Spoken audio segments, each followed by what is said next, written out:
Coming up on Mountain News this morning, a Southern Kentucky community continues to offer support to the family of Eli Hill as they deal with heartache. And a Kentucky mother who knows the pain Eli's loved ones are facing praises their choice to donate his organs to save the lives of others. Dedicated to Eastern and Southern Kentucky, this is WYMT Mountain News this morning. Alrighty, 5:34 here on your Thursday morning. I'm Dakota Makris.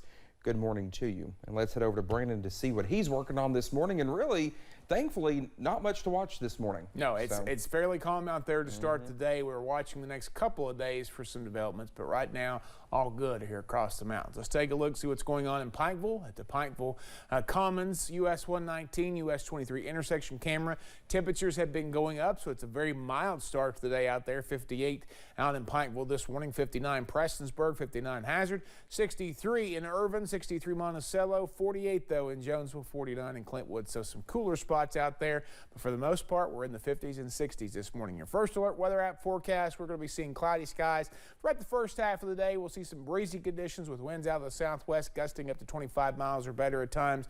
Temperatures climb into the mid to upper 70s though later today, so it should be a fairly nice end of the day, but rain chances back on the way tonight. We'll talk more about those and I'll track them out for you here in just a few minutes. Dakota?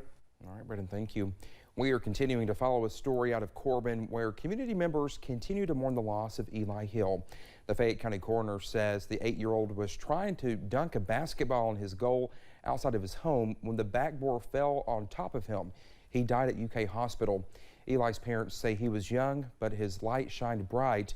The community echoing their words last night. Julia Sandor talked with the community about the tragedy. When one tragedy impacts one of us, it impacts all of us.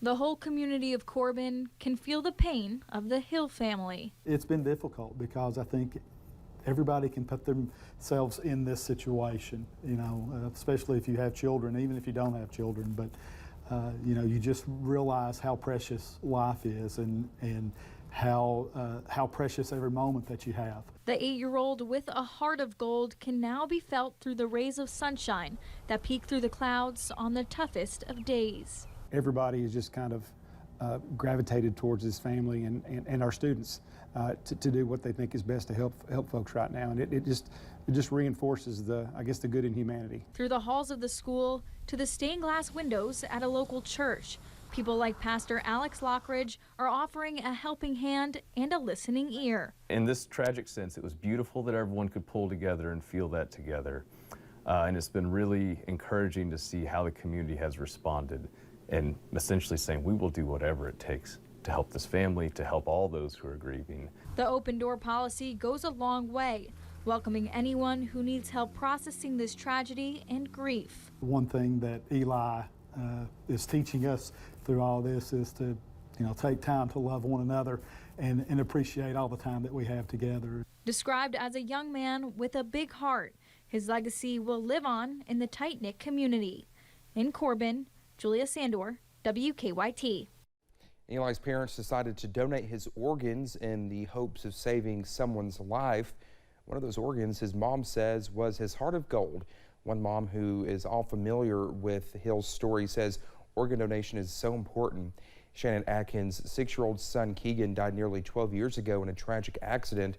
She says her family also decided Keegan should be an organ donor. He was healthy and he needed to go on and give others that opportunity to have a chance at life. It saves the lives of the organ recipients, but what they don't realize is that in some way it kind of saved my life. It saves the donor families. It just lessens the heartache a little. Atkins says her family's decision for Keegan to donate his organs saved the lives of 4 kids and 1 adult. She says the decision her family and Eli's family made completed both of their sons' missions. The Hyman Volunteer Fire Department is reflecting on the life of its longest-serving member. James Sloan, who many knew him as Jim, served for 46 of the department's 55-year history. He was also the department's longest-serving secretary-treasurer. Our Olivia Calfee sat down with other members of the department as they reflected on his life. Jim Sloan lived a life that members of the Hyman Volunteer Fire Department say was a life well lived. If you looked up a firefighter in the dictionary, Jim's picture was there. He went at it with all his heart, his entire life.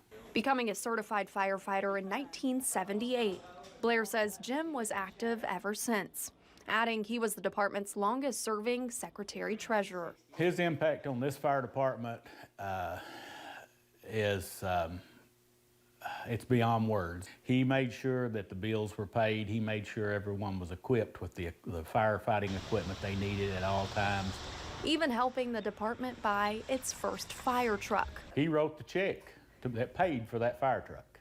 And in his 46 years serving, he battled many of the county's fires in that truck, even after losing both legs due to medical issues. They don't make them like that anymore. That's sure the truth. He wasn't going to be stopped. He could go up and down hills. He continued to fish, hunt, fight fire, driving the fire apparatus. He'd done all of that stuff. But Fire Chief Preston Hayes says Jim always put the important things in life as his priority. The most important things to Jim was his religion, first and foremost, and secondary to that would be his family. He was all about God, and he was all about family. Remembering the life that the good and faithful servant Jim Sloan lived. He should be remembered and thought of as a motivation to anybody, not just as a firefighter, but an inspiration as a person, because he never let anything put him down. That was our Olivia Calfee reporting. The family will be receiving friends at Hyman Funeral Services Chapel today at 11 a.m. The funeral service will begin at noon. World War II Navy veteran Worth Goebel was celebrated yesterday as a hometown hero. The Johnson County man received a plaque during a ceremony at Lowe's in Paintsville, honoring his service as the oldest living veteran to have served on the USS Hornet CV-12. He was given a chance to chat with locals and share his story of being one of the 18 men in the county to see what they saw and make it home, something his family says he was not always ready to do. He would always say he went to the war, he did his duty, and he came home, and that we didn't need to know what went on. It's only been in the last 3 or 4 years that he even spoke to us as a family about anything about the war. He would tell us about being seasick, but that was about it, so we're very proud of him. Goebel recently had his story recorded to share as a part of display for a museum installation. Well, this month is Women's History Month, and it is a time to highlight the contributions and accomplishments of women in history. The Kentucky Museum is bringing back an event that showcases the triumphs of women in Kentucky's past, present, and future. Her story was originally only meant to be a one-time event, but received so much positive reception, the Kentucky Museum decided to revive the event. It will feature hands-on activities from more than 30 departments at Western Kentucky University, meet and greets with local women from various professions, and even a costume contest for girls who come dressed as their favorite woman. Well, Kirsty Spurlock, the education curator for the museum, says her favorite part of the event is showing young women they can accomplish anything. Whether they're, listening to a doctor's stethoscope and talking to her, or whatever it is that they're doing, you can just see in their face, to have this day and this event with the focus on girls, on women, on giving them a vision of what is possible for them. The event will be at the Kentucky Museum this Saturday, March 25th from 1 to 5 p.m. Well, just ahead this morning, the city of Las Vegas welcomes Taylor Swift and her fans in style with a light show to celebrate her latest tour. And chances for rain hold off this morning, but that will not be the case in the next 48 hours. I'll have more on those next chances for showers and storms in about 3 minutes.